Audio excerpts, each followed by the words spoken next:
जिना से भी ज्यादा वो है अपने हाथों से अपने ऊपर गुस्ल को फर्ज करना।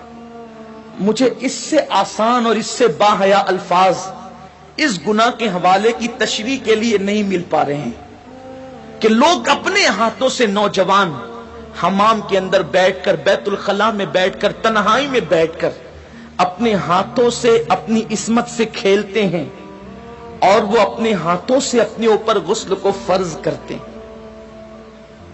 ये क्या है?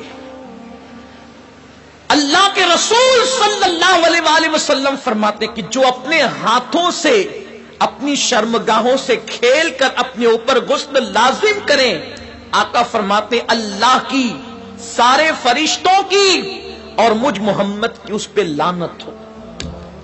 हुजूर जिस पे लानत करें, जो बेबाक लड़के, बेबाक छोकरे, वो तो जिना के अड्डों तक जाते हैं, लेकिन नाम में हाथ जो शरीफ कहलाते हैं, वो डरते हैं कि जिना से पकड़ न लिए जाएं, इज्जत न चली जाए, तो वो अकेलों में, बिस्तरों पर, मकानों में, दुकानों में, तन्हाइयों में अपने हाथों से अपने सरमाए को बर्बाद करते हैं। मैं अपना दिल का दर्द अपने उन भाइयों तक पहुंचाना चाहता हूं और आपके तवस्सुत से दुनिया भर में मेरे जो नौजवान इस फेले बद में गिरफ्तार है, जिस पर रसूल पाक ने लानत की, अल्लाह ने लानत की, हुजूर अलैहिस्सलातु व तस्लीम के गुलामों, जो अपने हाथों से अपने ऊपर गुस्ल फर्ज करें, कयामत के दिन उनको जानियों से ज्यादा सख्त अजाब दिया जाएगा।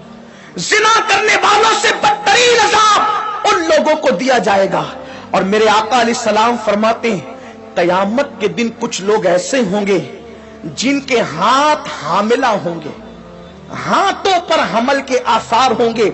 सहाबा ने अर्ज़ की या रसूल अल्लाह, लोगों के, मर्दों के हाथ हामिला होंगे? आका फरमाते हैं हाँ, जिन्होंने अपने हाथों से अपने ऊपर गुस्ल फर्ज किया होगा। इशारों की जबान में उसका मफहूम अर्ज कर रहा हूं। कयामत के दिन वो इस हालत में उठेंगे कि उनके हाथ हामिला होंगे। और याद रखना, ऐसा करने वाले उनके चेहरों पर फटकार बरसती है, आंखों के इर्द गिर्द काले काले हल्के पड़ जाते हैं, गड़े पड़ जाते हैं, आंखें अंदर को धंस जाती है, जिंदा रहकर भी इंसान मुर्दा नजर आता है। और अगर 1 महीने तक ये फेले बद कर लिया, सारी जिंदगी उसकी आदत पड़ जाती है। एक वक्त तो वो आता है कि इंसान शादी के काबिल नहीं रह जाता।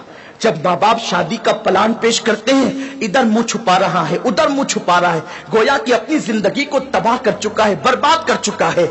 सुन्नी दावत इस्लामी के इज्तिमा में आने वालों, वक्त के इख्तिसार को मलहूज रखते हुए बस इतना पैगाम आपको दे दूं, अगर आज से पहले किसी ने अपने हाथों अपने ऊपर गुस्ल फर्ज करके हुजूर की लानत मोल ली है, अल्लाह उसके रसूल की लानत का वो शिकार हुआ है, अल्लाह अकबर, तो वो आज इस सुन्नी इज्तिमा में सच्ची तौबा करे।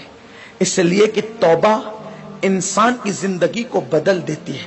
ये तौबा ही है जिसने फुज़ैल इब्न अयास को औलिया का ताजदार बनाया। ये तौबा ही है जिसने बिश्र हाफी को बगदाद के मैखाने से निकालकर काबे का मुजावर बनाया और 2 लाख हदीसों का हाफिज बना दिया। ये तौबा ही है जो इंसान को बहुत बुलंद मर्तबे तक ले जाती है। आज सच्ची तौबा कर लें, इसलिए कि तौबा करोगे नजात पाओगे। एक हदीस पाक का खुलासा इख्तिसार से और अपनी गुफ्तगू तमाम करूं, जब भी ऐसे गुनाह करने को दिल चाहे तो उस वक्त इतना सोचना कि अल्लाह देख रहा है। अगर ये सोच करके गुनाह छोड़ दिया तो जिंदगी कामयाब है। मेरे आका अलैहिस्सलाम ने इस हदीस को, अब्दुल्ला इब्न उमर कहते हैं मेरा बचपना था, कमोबेश 7 मरतबा मैंने हुजूर से ये हदीस सुनी है।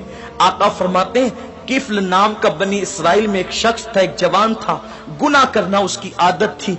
एक मरतबा एक लड़की को पैसों की जरूरत थी, मोहल्ले में किसी ने नहीं दिया, सैकड़ों की जरूरत थी, उसने हजारों दे दिए। लड़की ने शुक्राने के तौर पे उसे देखा, उसने लड़की को कहा एक काम करो, मैंने इतने पैसे दिए हैं, इसके बदले में कुछ नहीं चाहता, बस इतना चाहता हूं कि तुम मेरे घर चलकर थोड़ी देर बैठ जाओ और मुझसे कुछ बातें कर लो। लड़की चली गई, उसने सारी खिड़कियां और दरवाजे बंद कर दिए और लड़की के साथ बैठकर बातें करने लगा। जब खिसक करके आगे गया तो लड़की के बदन पर कपकपी तारी हो गई, वो उठकर खड़ी हो गई। उसने पूछा ए लड़की, तेरी मदद किसी ने तो नहीं की, फिर आखिर इस खिड़की दरवाजों के बंद होने के बाद तू کس سے ڈرتی ہے؟ تو لڑکی نے جواب دیا کہ کوئی نہیں دیکھ رہا ہے، کفل تو نے 1000 بار ایسے کام کیے ہوں گے، لیکن آج سے پہلے میں نے ایسے کوئی کام نہیں کیا، مجھے ڈر لگتا ہے اگر قیامت میں میرا اللہ مجھ سے پوچھے گا تو نے یہ گناہ کیوں کیا، تو میں رب کی بارگاہ میں جواب دینے کی طاقت کہاں سے لاؤں گی؟ میں اللہ کو جواب نہیں دے سکتی، اس لیے میں ڈر رہی ہوں، وہ مجھے دیکھ رہا ہے۔ کفل نے کہا اگر وہ دیکھ رہا ہے تو تو یہاں سے چلی جا۔ لڑکی چلی گئی، ادھر لڑکی گھر سے باہر نکلی، ادھر موت کا فرشتہ گھر میں داخل ہوا، کفل کی روح نکالی۔ اللہ اکبر! یعنی اگر کفل گناہ سے نہ بچتا تو کس حالت میں اس کو موت آتی، ذرا سوچیں۔ بستروں پہ لیٹ کر اپنے اعضاء سے کھیلنے والوں کو میں پوچھنا چاہتا ہوں، گندی تصویریں دیکھ کر اپنے اوپر غسل فرض کرنے والوں کو پوچھنا چاہتا ہوں، زنا کے مناظر دیکھ کر اپنے جذبات پہ بے قابو کرنے والے میری قوم کے جوانوں سے، میرے بھائیوں سے پوچھنا چاہتا ہوں، میں اپنے قوم کے مستقبل کو کتنا تاریک دیکھوں۔ جو قوم کبھی مصلی پر رات گزارتی تھی، پاک آنکھوں کو رو رو کر کے پاک کرتی تھی، آج اس قوم کے جوان بستروں پہ ناپاک ہو رہے ہیں، اپنے ہاتھوں سے ناپاکی کو خرید رہے ہیں۔ اللہ اکبر! سوچو اگر اسی حالت میں موت کا فرشتہ آ گیا اور موت آ گئی تو اللہ کو کیا جواب دو گے؟